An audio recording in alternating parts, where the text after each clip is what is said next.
Nobody tells you this at your annual checkup. Your doctor checks your cholesterol, your blood pressure, your blood sugar. He listens to your heart. He tells you everything looks fine for your age, and you leave reassured. But here is what that appointment never measured: whether your body can still do the things that actually determine how the next 20 years go. Whether you are truly strong, truly stable, truly capable, or whether you are just medically unremarkable while quietly losing the physical foundation your independence is built on. My name is Dr. David Mercer. I've spent 29 years studying aging patterns in over 10,000 patients between the ages of 65 and 90. In all that time, I have identified 7 specific physical abilities that separate the people who are genuinely physically formidable at 70 from everyone else. Not just healthy for their age, not just managing, genuinely strong, physically unbeatable in the truest sense of that word. If your body can still do these 7 things, you are not in the top half. You are not in the top quarter. You are in a category that most people your age have already left behind without realizing it. A woman named Helen came to see me last year. She was 71. Her son had driven her in. Helen sat down and said, "Doctor, I want to know honestly where I stand, not what is normal for my age, where I actually stand." I told her I appreciated that, and we ran 7 functional assessments, not blood panels, not imaging, 7 physical tests. Helen passed 6 of the 7. She was one of the best scores I had seen from a 71-year-old in years. When I told her, she did not smile. She leaned forward and said, "Which one did I fail?" That is the kind of person who stays physically unbeatable into their 80s and beyond, the ones who want to know. Subscribe right now before we go further. What I'm about to show you is the honest physical assessment most people never get. Ability number 1. You can walk up a full flight of stairs without holding the railing and without slowing your pace at the top. This one catches people off guard because they think they pass it easily. They walk upstairs every day. But there are 2 parts that most people unknowingly fail. The first is the railing. Most people over 70 reach for it automatically, out of habit, out of mild insecurity. They could probably manage without it, but they never test that. The railing has become a crutch so normalized they no longer recognize it as one. The second part is what happens at the top. Truly strong legs maintain the same pace all the way through. Weakening legs show the decline in those final steps when the muscles are fatiguing and the gait slows. Most people think they passed because they made it upstairs. They did not notice the slowdown because it felt normal. It is not normal. It is early. Frank was 73, retired teacher. He walked into my office briskly. I asked him to climb the stairs outside my room. No railing, normal pace, and I watched from behind. He reached for the railing at step 2 without thinking. I stopped him. "Frank, no railing." He tried again. He made it up, but his pace dropped noticeably on the last 4 steps, and his breathing was audible at the top. I asked, "Do you notice anything about those final steps?" He shook his head. "Felt fine to me."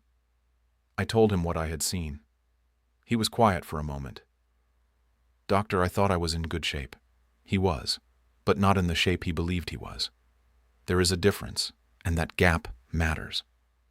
A study from Lund University followed 3,100 adults aged 68 to 83 for 8 years. Those who showed pace reduction in the final third of stair climbing at baseline had 4 times the rate of mobility decline and twice the rate of cardiovascular events within 6 years compared to those who maintained consistent pace throughout. 4 times the mobility decline, from something most people do not even notice happening. Your test right now. Find a flight of stairs, no railing. Walk up at your normal pace and pay attention specifically to the last 3 steps. Did your pace hold? Did your breathing stay quiet? Did you feel your legs working harder at the top than at the bottom? Be precise about what you observe. Most people are surprised when they pay real attention. Frank started a stair training routine. Every morning, 3 flights up and down without the railing, holding his pace from first step to last. 4 weeks later, there was no audible breathing at the top. 8 weeks later, his pace through the final steps matched his pace through the first. He told me, "Doctor, my legs have engines in them again." Ability number 2. You can carry a bag of groceries in each hand and walk for 5 minutes without changing your grip, shifting the weight, or altering your gait. Loaded carry is one of the oldest and most reliable tests of functional strength in the human body. It requires grip endurance, shoulder stability, core bracing, postural integrity, and lower body mechanics all working simultaneously under load. It is not a gym exercise. It is what daily life looks like. Groceries, luggage, grandchildren, garden equipment. The moment a person starts putting bags down to rest, switching hands repeatedly, leaning to one side to compensate, or shortening their steps under load, their functional strength has crossed below the threshold that daily independence requires. Barbara was 70, sharp, active, fully independent. She came in because her shoulder had been aching for months. I handed her 2 bags of equal weight, about 8 pounds each, and asked her to walk the length of my hallway and back. She made it about 40 steps before she shifted the right bag to her left hand. Another 30 steps and she set both bags down. She had not walked 5 minutes. She had walked less than 2. "Doctor," she said, "I do this every week at the grocery store." I told her she did it at the grocery store with a cart. She had not carried loose bags that distance in years. The aching shoulder was not an injury. It was a load-bearing system that had never been tested and had quietly lost the capacity it once had. A study from the University of Copenhagen followed 2,800 adults aged 70 to 84 for 7 years. Those who could not sustain a loaded carry for 5 minutes at baseline had 5 times the rate of upper body functional failure and were 3 times more likely to need daily assistance within 4 years. 5 times. Carrying things on your own terms every day is different from carrying things on the body's terms when tested. Your test right now. Take 2 bags or containers of roughly equal weight, 6 to 10 pounds each. Walk continuously for 5 minutes without putting them down, without switching hands, without leaning to compensate. Pay attention to your grip, your posture, your stride. What changed between minute 1 and minute 5? Most people are honest about what they find. Barbara started a daily grip and carry protocol. Farmer carries the length of her driveway and back every morning with a bag in each hand. She added wrist and forearm strengthening exercises 3 times a week. 3 months later, she walked the full 5-minute test without a single adjustment. The shoulder aching stopped completely at week 6. She called my office to tell me, "Doctor, I carried all my bags from the car to the 3rd floor of my daughter's building last Sunday. 3 trips. No pain, no stopping." She had not done that in 2 years. Ability number 3. You can get up from the floor using only one hand for support rather than both, pushing yourself up in a single smooth motion. Most people over 70 who end up on the floor require both hands, both knees, a piece of furniture, or another person to get back up. The ability to rise using only one hand for minimal support represents a level of functional whole-body strength that most peers have already lost. Hip mobility, knee drive, core stability, shoulder integrity, all integrated into one movement. There is a clinical assessment called the sitting rising test, developed by Brazilian researchers, that remains one of the strongest physical predictors of longevity in older adults. You sit down on the floor and stand back up. You start with 10 points and lose 1 for every time you use a hand, knee, or forearm for support. People who score 8 or higher have dramatically better survival outcomes than those who score 3 or below. Walter was 74, former contractor, still physically active by his own description. I asked him to get up from the floor, however felt natural. He lowered himself using both hands on the examination table, moved both hands to the floor, and rolled to seated. Getting back up, he pushed off the floor with both hands, came to one knee using the table, then stood. He used 6 support contacts for a single floor-to-stand cycle. Walter looked up and said, "That is how everyone does it, is it not?" It is not. Not in the top tier. A study from the Federal University of Rio de Janeiro followed 2,200 adults aged 68 to 84 for 11 years. Those who scored 7 or higher on the sitting rising test at baseline had 6 times the survival rate over the study period compared to those who scored 4 or below. 6 times. Not because getting up from the floor is itself dangerous, because the ability to do it represents the preservation of every physical system that protects life and independence simultaneously. Your test right now. Sit down on the floor. Now stand back up. Count how many times you touch something for support on the way down and on the way up. Each touch, whether a hand, a knee against the floor for extra leverage, or a grab at the furniture, represents 1 point lost from 10. Where did you land? Be honest. This test does not lie. Walter started training with a simple daily sequence: lowering to seated using only one hand on a sturdy surface, standing with one hand, then attempting with no hands on progressively lower surfaces as the weeks built.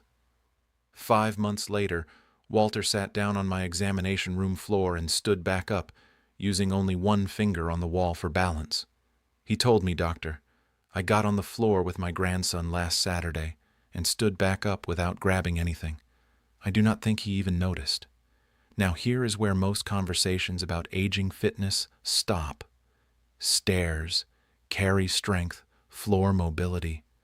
But the next 4 abilities are where the truly unbeatable physical profile separates from everyone else. These require not just strength, but integration of strength with precision and neurological control. The 4th ability reveals more in 30 seconds than most physical exams reveal in 30 minutes. Ability number 4. You can balance on one leg for 20 seconds with your eyes closed.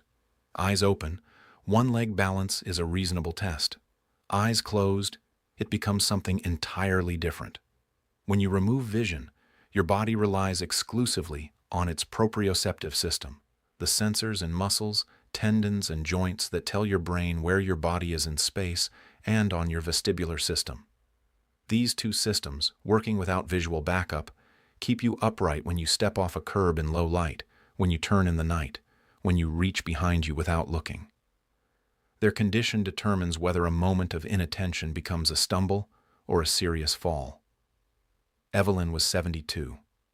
She came in after 2 near falls in 4 months. Both times she had been in low light, moving normally, not rushing. I asked her to stand on one leg with eyes closed. She lasted 3 seconds before grabbing my arm. Her proprioceptive and vestibular systems had deteriorated to the point where removing visual input essentially removed her balance. She was dependent on her eyes to stand safely without knowing it. A study from Uppsala University tested eyes-closed single-leg balance in 3,400 adults over age 70 across 9 years. Those who could hold 20 seconds or more had 4 times lower fall risk and significantly better neurological aging outcomes over the study period compared to those who could not hold 10 seconds. 4 times lower fall risk. From a test that takes 30 seconds and requires no equipment, your test right now. Stand near a wall for safety. Close your eyes. Lift 1 foot slightly off the ground. Count. Do not open your eyes.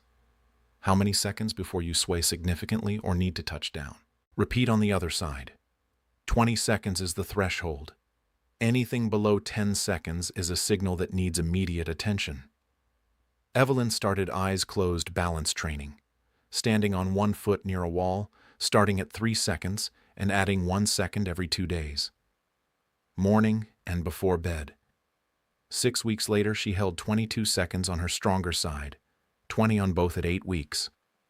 She told me, "Doctor, I walked to the bathroom in the dark last night and did not even think about it. Just walked. First time in months." Ability number 5.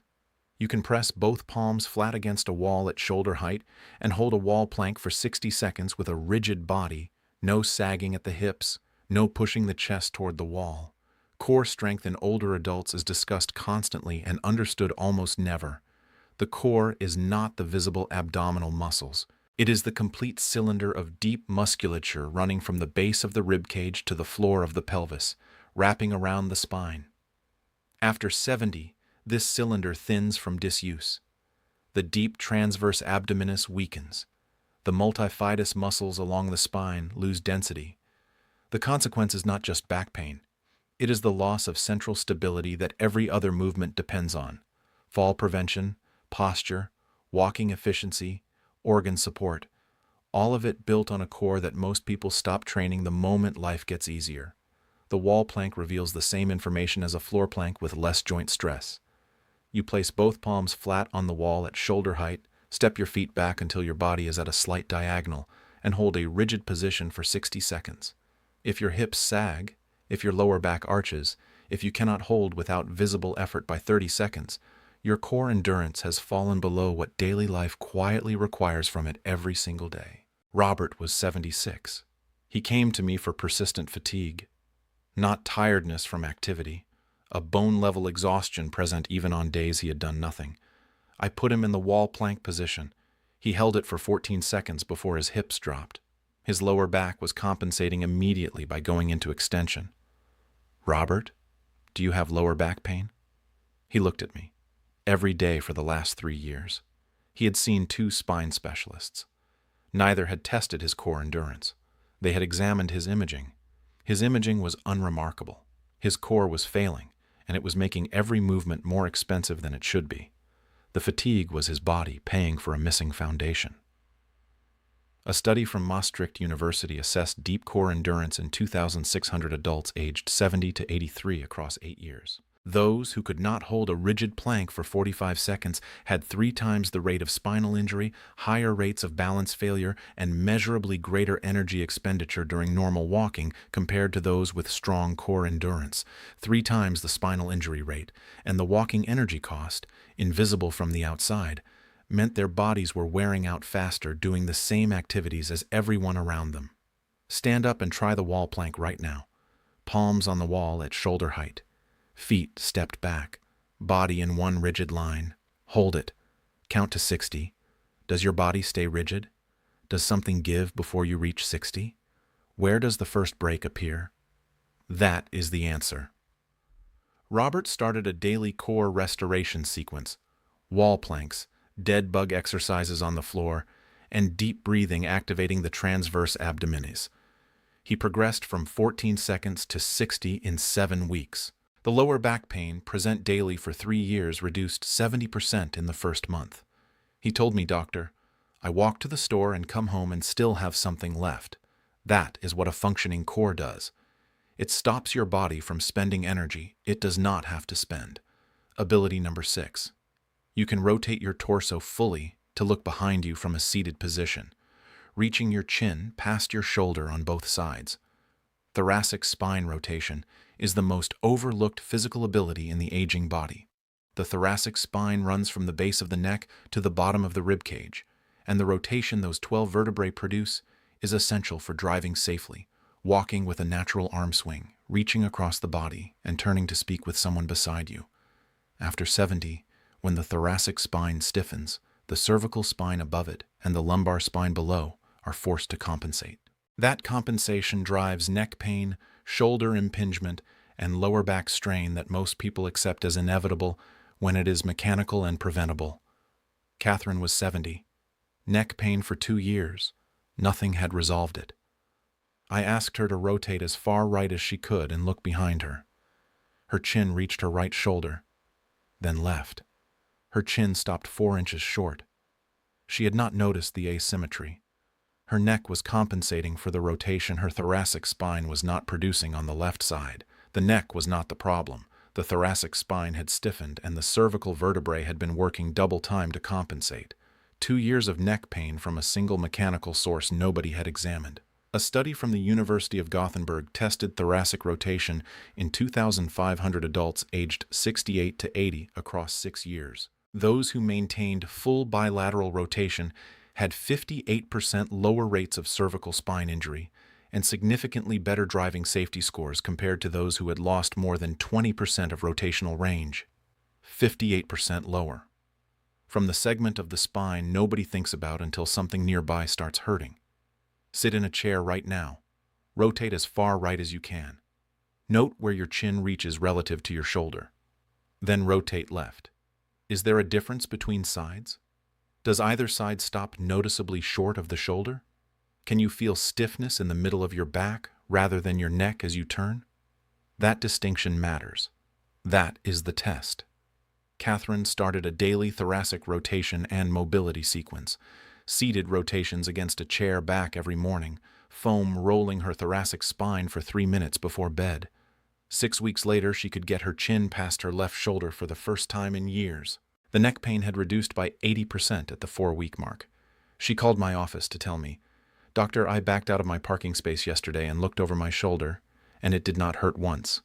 I cannot remember the last time that was true." Ability number 7. And this is the ability that ties all 6 others together. The one that, if you have it, confirms that the whole system is working as one. You can walk continuously for 30 minutes at a brisk pace, finish the walk, and within 5 minutes have your heart rate below 100 beats per minute. Cardiovascular recovery speed is not the same as cardiovascular fitness during exertion. Many people sustain moderate effort reasonably well. What separates the physically elite at 70 is how fast the body recovers after stopping. Rapid heart rate recovery is one of the strongest predictors of cardiac health and longevity in this age group. It means the heart is efficient. It means the vagal brake, the nervous system's ability to actively slow the heart, is working well. Reserve capacity rather than operating at the ceiling. George was 71. He walked 45 minutes every morning without fail. He was proud of this. I asked him to walk briskly on the treadmill for 30 minutes, then sit down and measure his heart rate at 1 and 5 minutes after stopping. At 1 minute, his rate was 124. At 5 minutes, it was 108, still above 100. "George, do you feel tired after your morning walk?" He thought about it. "I need to sit for about an hour afterward." I asked if he had always been that way. "No," he said. "Maybe the last 2 years." His cardiovascular recovery had slowed significantly. He was completing the walk, but his heart was working harder than it needed to and recovering more slowly than it should. He had confused completion with condition. They are not the same thing. A study from Erasmus University followed 3,000 adults aged 70 to 85 for 10 years. Those with heart rate recovery to below 100 within 5 minutes of moderate exertion had 3 times the survival rate over the decade compared to those whose rate stayed above 110 at 5 minutes. 3 times. From the speed of recovery, not the capacity during effort, the body's ability to come back down is as important as its ability to go up. Your test right now. Walk briskly for 30 minutes. Sit down the moment you stop. At exactly 5 minutes, check your pulse for 10 seconds and multiply by 6. Below 100 is elite range for your age. Above 110 at 5 minutes is a signal that needs attention. George started interval training within his daily walks. 2 minutes fast, 2 minutes moderate, repeating the pattern throughout. He added slow exhale breathing drills twice a week to strengthen vagal tone. 10 weeks later, his 5-minute post-walk rate was 94. He told me, "Doctor, I finished my walk and I want to start the day instead of sitting down to recover it." Helen came back 5 months after that first appointment. She had worked specifically on her cardiovascular recovery every single day. She sat down and said, "Doctor, test me." At 5 minutes post-walk, her rate was 91. She looked at me. "Did I pass everything?" "Yes," I told her. "All 7. She sat with that quietly. Then she said, "Now what do I do?" "Keep going," I told her. "This is not a finish line. This is a standard." "I know," she said. "I just wanted to hear you say it." That is what physically unbeatable actually means. Not a single performance on a single day. A standard you hold yourself to because you understand what it protects. 7 abilities. 7 systems working in integration. Stair endurance, loaded carry, floor recovery, eyes closed balance, core stability, thoracic rotation, cardiovascular recovery. Lose anyone and the others start compensating. The compensation masks the weakness. The masked weakness becomes a crisis you did not see coming. Start today. Test yourself honestly against all 7. Find the one that is weakest. Give it 10 minutes every morning for 6 weeks. Then test again. Every single ability on this list is fully trainable at 70, at 75, at 80. Your body responds to the right demand at any age. It does not respond to waiting. Your body built this life. It carried you here without being asked. The question now is whether you will carry it forward. Start today.